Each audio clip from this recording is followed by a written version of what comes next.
Hello everyone. आज हम इस वीडियो में जानने की कोशिश करेंगे कि क्या भारत का कॉलेजियम सिस्टम डिजास्टर बन चुका है या फिर अपना काम ठीक ठाक से कर रहे हैं। कुछ दिन पहले लाइव लॉ के एक इंटरव्यू में सुप्रीम कोर्ट का senior and famous advocate Kapil Sibal और दुष्यंत देव के एक्सप्लोजिव इंटरव्यू को ध्यान में रखते हुए आज का इस वीडियो में डिस्कस करेंगे कॉलेजियम सिस्टम के बारे में। क्रिटिकल एनालिसिस भी करेंगे। चलिए देखते हैं। तो इस वीडियो में कवर करेंगे what is the collegium system, constitutional framework for judicial appointments, evolution कैसे हुआ, 3 जजेस केस के दौरान कॉलेजियम सिस्टम के एवोल्यूशन कैसे हुआ, कपिल सिब्बल जो सीनियर एडवोकेट्स हैं और उन्होंने रिग्रेट क्यों कर रहा है सेकेंड जजेस केस में अपियर होके, और दुष्यंत देव कॉलेजियम सिस्टम को डिजास्टर कैसे कहा या फिर क्यों कहा, नेशनल जुडिशियल अपॉइंटमेंट कमीशन क्या है उसके बारे में कंट्रोवर्सी जितने सारे हैं डिस्कस करेंगे, और कॉलेजियम सिस्टम के अगेंस्ट एंड इन फेवर जितने सारे पॉइंट्स हैं इस वीडियो में हम रेज करेंगे। चलिए धीरे धीरे देखते हैं।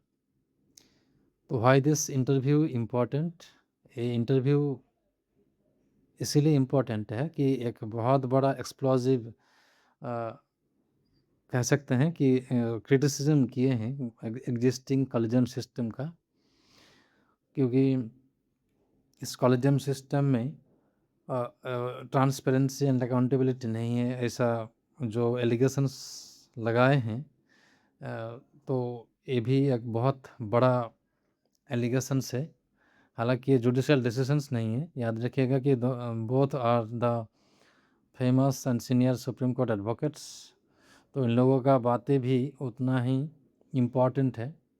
तो इन दोनों के according the collegium system has failed to achieve its objectives. Collegium system को जिस ऑब्जेक्टिव से एस्टेब्लिश किए गए थे वो ऑब्जेक्टिव अचीव नहीं कर पा रहे हैं। ट्रांसपेरेंसी बोलिए, अकाउंटेबिलिटी या फिर जो विजिलेंसी होना चाहिए वो नहीं है। Judicial appointments are increasingly influenced by non merit factors. मतलब योग्यता जो है वो फैक्टर कंसिडरेशन के तौर पे काम नहीं आ रहा है।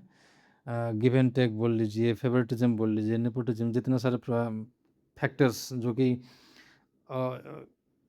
कैपेसिटी रहने के बावजूद भी बहुत सारे जजेस एलिवेट नहीं हो रही हैं, या फिर ऐसे कारणों की वजह से इन दोनों ने इतना बड़ा एलिगेशंस किए हैं। तो एग्जीक्यूटिव इन्फ्लुएंस के बारे में भी बहुत बड़ा एलिगेशंस किए हैं कि पॉलिटिकल इंटरफेरेंस दिन ब दिन बढ़ते जा रहे हैं। इंडिपेंडेंस जजेस आर एलिजली बीइंग साइडलाइंड और टारगेटेड, है ना। तो जो ऑनेस्ट एंड इंडिपेंडेंट जजेस हैं उन लोगों को टारगेट किया जाता है। उसके बाद जुडिशल इंडिपेंडेंस नहीं है, तो बहुत सारे एलिगेशंस इस इंटरव्यू में किए गए हैं। और पहली बात कि ये सभी एलिगेशंस जो कपिल सिब्बल और दुष्यंत देव लाइव लॉ के दौरान दिए हैं उन दोनों का है, ये कोई जुडिशल डिसीशंस नहीं है। तो what is the collegium system. तो कॉलेजियम सिस्टम अगर देखें तो 3 जजेस केस जो है, सेकेंड जजेस केस में इसका इंस्टीट्यूशनलाइज्ड हुआ और थर्ड जजेस केस में वो कंप्लीट एक रूप पाया। तो the constitution of India does not expressly mention the term collegium. संविधान में कहीं पर कॉलेजियम सिस्टम के बारे में कहा नहीं गया है। The system was created entirely through the judicial interpretations, जो कि जजेस केस सेकेंड एंड थर्ड जो सुप्रीम कोर्ट जजेस केस है उसी के दौरान इसका इंटरप्रिटेशन के माध्यम से इसका जन्म हुआ। Today the collegium recommends appointment of Supreme Court judges, appointment of High Court judges and transfer of High Court judges।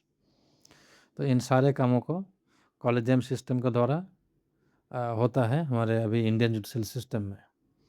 Constitution का किस किस आर्टिकल इसके साथ एसोसिएटेड है अगर देखें तो article 124 appointment of supreme court जजेस, 217 अपॉइंटमेंट ऑफ हाई कोर्ट जजेस, 274 50 बहुत इंपॉर्टेंट है, separation of judiciary from executive.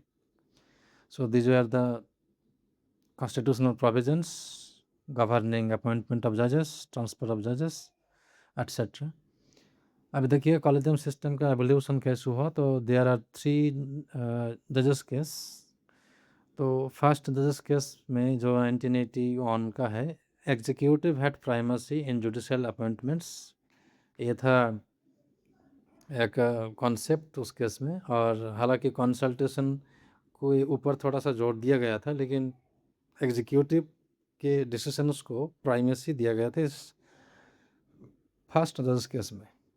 Second जजेस केस में जुडिशियल प्राइमेसी जो है उसको सामने रखते हुए एग्जीक्यूटिव डिसीजंस को ओवररूल किए, जो कि पिछले जजेस केस फर्स्ट जजेस केस में डिसीजन दिए थे, उसी को ओवररूल कर दिया सेकेंड जजेस केस में।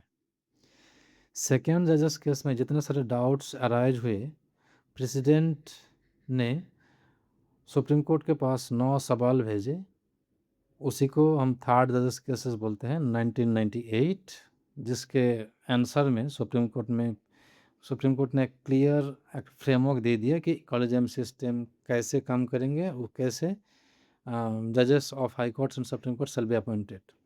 तो एकदम कंप्लीट एक फ्रेमवर्क मिला हमें थर्ड जजेस केस के दौरान। तो ये था एवोल्यूशन। अब देखते हैं कि why does Kapil Sibal regret the second जजेस case. Learned and respected Kapil Sibal इस इंटरव्यू के दौरान कहा है कि मुझे खेद है कि मैंने सेकेंड जजेस केस में खुद को रखा है एंड रिप्रेजेंट किए इस केस को। हालांकि उन्होंने कहा कि तब वो ज़रूरत था, लेकिन जिस इंटेंशन और ऑब्जेक्टिव के साथ मैंने उस केस को रिप्रेजेंट किए थे, वो ऑब्जेक्टिव अचीव नहीं हो रहा है। और अभी presently the collegium system become opaque and ineffective. तो उनका कहना है कि जो प्रेजेंट कॉलेजियम सिस्टम है वो अभी ओपेक और इनफेक्टिव बन चुका है, उसका कोई मतलब इफ़ेक्टिवनेस नहीं है, ऐसा उनका कहना है। दुष्यंत देव्स स्ट्रॉन्ग क्रिटिसिज्म, उन्होंने भी बहुत स्ट्रांगली एलिज किए हैं कि मेरिट हैज़ डिक्लाइंड, मेरिट अभी नहीं है अपॉइंटमेंट ऑफ जजेस, जुडिशियल कॉम्पिटेंस हैज़ डिटोरिएटेड, मतलब कॉम्पिटेंसी को ध्यान नहीं रखा जाता है।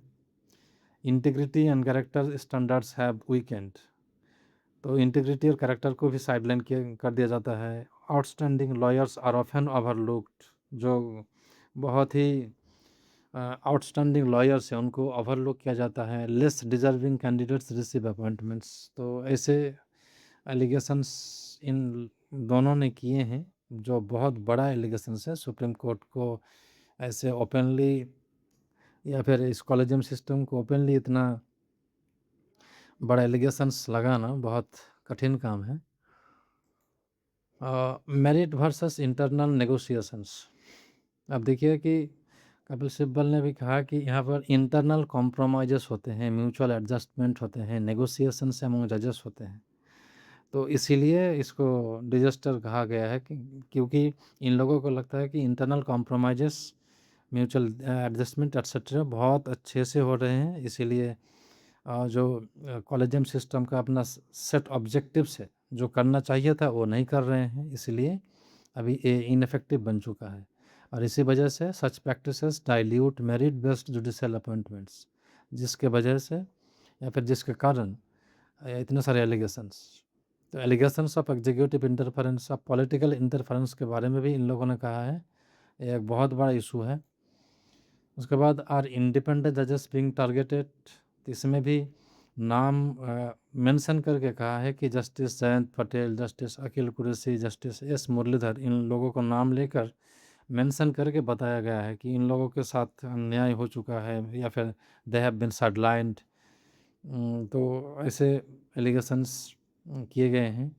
Major criticisms of the collegium system, अब जितने सारे क्रिटिसिज्म्स हमने देखे उसके साथ और भी ऐड किया जा सकता है कि lack of transparency, absence of objective selection criteria, जो ऑब्जेक्टिव होना चाहिए सिलेक्शन क्राइटेरिया में वो नहीं हो रहा है। एलिगेशंस ऑफ नेपोटिज्म हम सबको पता है कि अंकल जज सिंड्रोम, ये भी एक बहुत बड़ा फ्रेज है। Lack of accountability, limited diversity, inadequate representation etcetera, these are the criticism. Arguments in favour of collegium. अब हमने क्रिटिसिज्म देखे हैं, देखते हैं कि आर्गुमेंट्स क्या-क्या है। Judicial independence is a cornerstone of constitutional democracy. Article 50 कहता है कि there should be separation between judiciary and executive. तो इसके वजह से जो पॉलिटिकल इंटरफेरेंस है, उससे अलग होके कॉलेजियम सिस्टम अगर अपना काम करते हैं तो बहुत अच्छा काम है और कॉन्स्टिट्यूशनल ऑब्लिगेशन के साथ-साथ ठीक-ठाक से अगर अपना कॉलेजियम सिस्टम काम करे तो बहुत बढ़िया है और अकॉर्डिंग टू आर्टिकल 50 भी है। एग्जीक्यूटिव डोमिनेंस में कॉम्प्रोमाइज़ इम्पार्शियलिटी। अब अगर एग्जीक्यूटिव को प्राइमेसी दिया जाएगा तो फिर तब जाके पॉलिटिकल इंटरफेरेंस होना बहुत लाज़मी है और उस वजह से फिर प्रॉब्लम होना ही होना है। पसंदीदा जजेस बैठेंगे चेयर में, पसंदीदा डिसीजंस मिलने की उम्मीद में, तो ऐसा प्रॉब्लम होगा। जजेस must be free from political pressure. तो क्योंकि कॉलेजियम सिस्टम सुप्रीम कोर्ट के chief justice of India and including other 4 senior most जजेस को लेके बनता है, तो अगर इनका डिसीजन के बेसिस पे जजेस अपॉइंटेड होते हैं तो ये बहुत बड़ी बात है कि ये अकॉर्डिंग टू आर्टिकल 15 हो रहा है। लेकिन जो कपिल सिब्बल और दुष्यंत देव का एलिगेशंस है उसको अगर टैकल किया जाए तो फिर तो ठीक ही रहेगा। लेकिन क्योंकि बहुत सारे नेपोटिज्म जैसे अंकल द सिंड्रोम जितने सारे एलिगेशंस किए गए हैं वो भी कंसिडरेबल एक पॉइंट है जो कि अभी प्रिविलेंट है according to them. What was the NJAC national judicial appointment commission 2014 में पास किए थे पार्लियामेंट ने। और जो इस कमीशन का स्ट्रक्चर था, chief justice of India, 2 senior most supreme court जजेस, union law minister and 2 other eminent person like social worker etcetera jurists. तो ऐसे मेंबर्स को लेके एक कमीशन गठन किए जाने के ऑब्जेक्टिव को लेके 2014 में एनजेक कानून को पास किया गया था। लेकिन इन 2015 it was challenged in the Supreme Court and it was declared to be unconstitutional because according to Supreme Court it is violating the concept of basic structure of the doctrine. It is violating Article 50 which states that judiciary should be separated from executive interference. तो ऐसे कारणों की वजह से supreme court ने 2015 में इस एनजेक कानून को अनकॉन्स्टिट्यूशनल कह के डिक्लेयर किए थे अनकॉन्स्टिट्यूशनल। या फिर यहाँ कोर कॉन्स्टिट्यूशनल डिलेमा क्या है, तो फिर अब क्योंकि यहाँ एनजेक तो लागू नहीं हो रहा है, एग्जीक्यूटिव इंटरफेरेंस नहीं हो पाएगा और इधर फिर आपका जो कॉलेजियम सिस्टम है उसके अगेंस्ट भी बहुत सारे एलिगेशंस है। तो दोनों तरफ ही डिलेमा है। If the executive dominates, judicial independence में भी compromised. On the other hand, if the judiciary alone control appointments, then transparency and accountability become major concerns, जो कि पूरा वीडियो में हम देख रहे हैं according to the Sandev and Kapil Sibal. तो दोनों तरफ ही प्रॉब्लम है, तो इसको बैलेंस कैसे करना है। Suggested reforms, transparent selection criteria, एक ट्रांसपेरेंट सिलेक्शन क्राइटेरिया हो, परमानेंट कॉलेजियम सेक्रेटरिएट हो और एक अलग सा ऑफिस हो कॉलेजियम। उसके बाद public disclosure of reasons written में हो, किस लिए अपॉइंटेड हुआ, किस लिए अपॉइंटेड नहीं हुआ। इंडिपेंडेंट एवल्यूएशन मैकेनिज्म, एक अलग सा कमेटी हो, सर्चिंग कमेटी हो जो सर्च करे, रिकमेंड करे, पैनल रेडी करे। Greater diversity and representation, time bound appointments, objective assessment of merits, तो मेरिट के बेसिस पे उसको असेसमेंट करके उस उन लोगों को अपॉइंटमेंट हो। तो ऐसे पॉइंट्स रेज किए गए हैं जिसके ऊपर अगर काम किया जाए तो शायद एग्जिस्टिंग कॉलेजियम सिस्टम के अगेंस्ट जितने सारे एलिगेशंस लगाए गए हैं उनको शायद हटाया जाए। क्रिटिकल लीगल एनालिसिस अगर देखें तो बहुत सारे सवाल हैं, जैसा कि is the collegium sufficiently transparent, जो इस वीडियो में पूरे वीडियो में हम डिस्कस कर रहे हैं according to the Sandev and Kapil Sibal transparent नहीं है। Are judicial appointments truly merit based? Has executive influence increased? Answer is yes, according to this video. How can judicial independence be protected while ensuring accountability? Should India reform the collegium or replace it entirely? क्या collegium system को जितने सारे elegance लगाए गए हैं, क्या इसके वजह से उनको हटाया दिया जाए या फिर रिफॉर्म करना चाहिए? तो बहुत सारे सवाल है। अब एग्जामिनेशन एंड जुडिशरी प्रिपरेशन के पॉइंट ऑफ व्यू से देखें तो बहुत सारे आर्टिकल्स हैं ऑन 24 टू 17 टू 22 50। तो हर आर्टिकल एसोसिएटेड है अपॉइंटमेंट ऑफ जजेस के बारे में। 3 जजेस केस जो तीनों केस इम्पॉर्टेंट है। एनजैक जजमेंट 2015 में पास हुआ था, वो भी इम्पॉर्टेंट है। बेसिक स्ट्रक्चर का डॉक्ट्रिन भी इम्पॉर्टेंट है। Judicial independence, separation of power etcetera.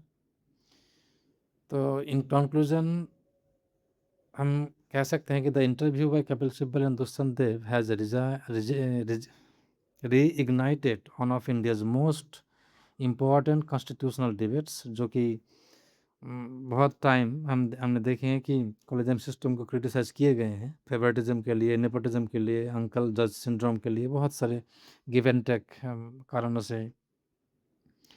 While they argue that the collegium has become ineffective, others continue to believe that judicial primacy is essential to preserve judicial independence. एक तरफ जो criticism होता है, दूसरा तरफ कि कॉलेजियम सिस्टम अच्छा है, एग्जीक्यूटिव इंटरफेरेंस से दूर है, तो यहाँ अकाउंटेबिलिटी का चांस है एट्सेट्रा। जितने कमेंट जो भी अपने अपने अगेंस्ट या फिर इन फेवर पास करते हैं। The real constitutional challenge is not merely choosing between the collegium and the executive, but the designing a judicial appointment system that combines judicial independence, transparency, merit, accountability and public confidence. तो इस video का जो conclusion है इतना ही कि हमें इसमें इस झगड़े में नहीं पड़ना है कि ये कॉलेजियम सिस्टम अच्छा है, बुरा है एट्सेट्रा।